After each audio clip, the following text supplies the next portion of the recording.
So in this video, I'm just going to present you something very briefly that is a matter of concern when it comes to Gnosticism, mysticism, paganism being brought in to the Christian faith and mixed together in an unholy mix. And, you know, we see it, of course, with movements like the NAR, but also we see it with Catholicism in general. And again, this is not to say that every person that is part of any religion understand or know this. And I hope it's seen as a merciful thing to talk about it, because we want to help people come out of that mystic pagan religion and come to the pure gospel. You've basically got paganism that is being depicted, and people are being encouraged to pray to these things. We need to be very careful about these religions. If anyone's listening to this, and maybe you're part of this Romanism, this Roman Catholic Church, or maybe drawn into the ecumenicism, where churches across the world or Christians across the world are being lured in to this one world religion, perhaps, or thinking that Roman Catholicism represents true Christianity.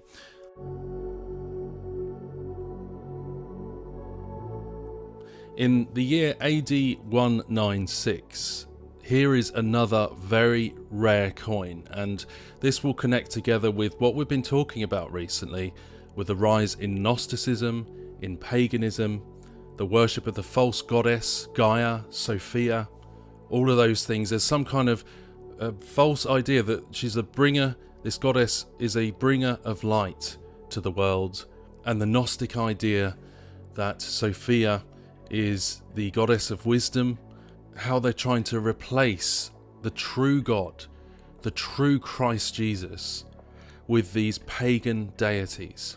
If you click on the link here that says medal and go to design, you will see the different medals of honor that are awarded by different institutions here in the United States: the Army, the Navy, the Air Force, the Marines.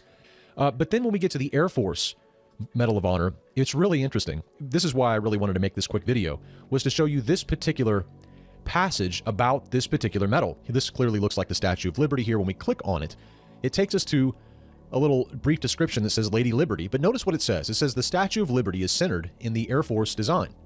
In addition to standing for liberty, she is derived from the imagery of Queen Semiramis of Babylon, who was famed for her beauty, strength, and wisdom. Well, I think this is very interesting because up until this point, most of the research that I have done on the Statue of Liberty finds that it's derived from Libertas, which was the ancient Roman goddess of liberty. She had her own temple on Capitoline Hill back in ancient Rome. But this is one of the first, not the first time, but one of the very first times that I've seen the Statue of Liberty, the goddess here, actually connected all the way back to Babylon, Queen Semiramis.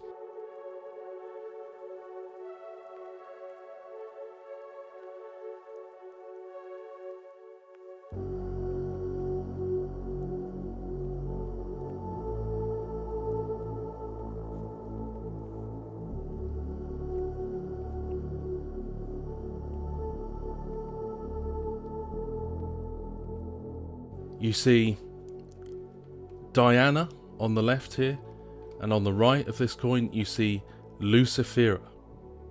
Diana Lucifera.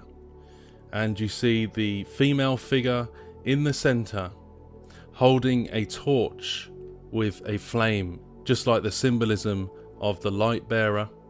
And you see this female false goddess figure, Diana, or Artemis. And the Bible in the book of Acts mentions her, that she was this false goddess deity that was worshipped even around that time. And Diana Lucifera is depicted here on the back of this coin as a type of Lucifer or Lucifera, which means light bringing, which is symbolic of new light to them. Lucifer, the highest of God's created spiritual beings who fell through pride and disobedience, is in a certain sense replaced, maybe in a certain sense, by Mary, who's God's highest created spiritual material being, who is exalted by God himself.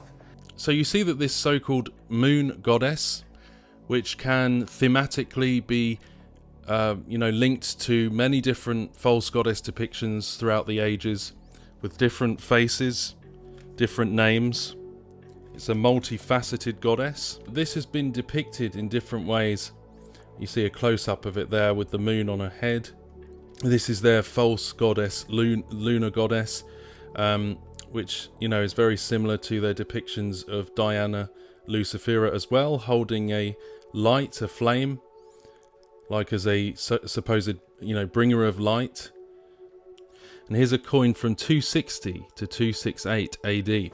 A very clear picture of it there. Again, the Diana Lucifera, her carrying this flame. And it says Luna Lucifera. So Rome has long been associated with the worship of false pagan deities and paganism in general.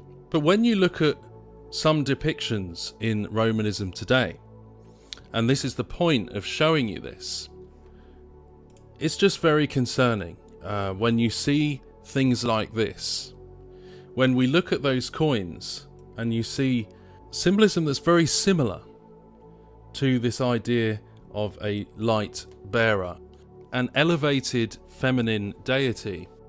I bow with humility before your feet, begging you, Mother, to intercede.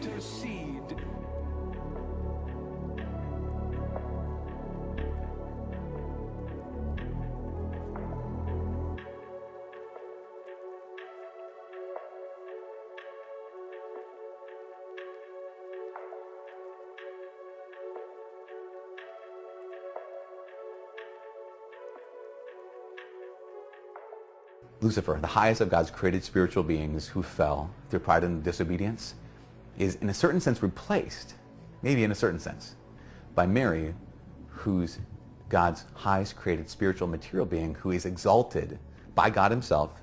And actually some Gnostics and mystics, they directly say that they believe that Sophia is Lucifer. It says here that Sophia is Lucifer and the story of us all, you're welcome. Gnostic mystics like John Lamb Lash also directly say, and I quote, Sophia is the true Lucifer. You know, these Gnostics and mystics, they believe that Sophia fell in some kind of sacrifice, like self-sacrifice, and came down into the Garden of Eden. Some sects also believe that she was manifested as the serpent in the Garden of Eden and brought the, you know, forbidden secret knowledge to Adam and Eve to help them to escape and ascend from the matrix of the demiurge, who was oppressing them and keeping them from their true potential. And every person in the world carries this so-called divine spark or inner light that needs to be set free and awakened in order that people can reach their true potential, you know, and things like that. So they believe that the God of what they call the God of the Old Testament, the demiurge, was an oppressive tyrant who was keeping humanity away from that. In this scene as well, when she holds up the lit perfume bottle, you see many different perfume bottles being lit across the city, and so it implies that she's like a goddess figure leading the women across the city to hold up their perfume bottles as well. But this connects intimately with the Gnostic agenda, because ultimately the woman rising above the man represents Sophia rising above Yahweh, the Creator. They believe that she, as you know, as the female counterpart to the male false god through pagan history, was sent to liberate us. And this is what people like David Icke and other Gnostics teach. John Lamb Lash, again, he said that Sophia is the true Lucifer. You see lots of depictions of that. And Valentinus, one of the most influential Gnostics in these movements, said this around the time of the early church, and was refuted by Irenaeus and others, preaching heresy, mixing Christian language with outright Gnosticism and mysticism. He said the mother of the demiurge is Sophia. Classically, you, as the Gnostics said, are looking at the perceptions and the behavior traits of the Old Testament God. Where this old, I mean, people have often asked when they've looked at the Bible, okay, hold on a second. You know this loving God of the New Testament? Yeah. It's the same God as the Old Testament, right? Well, yeah.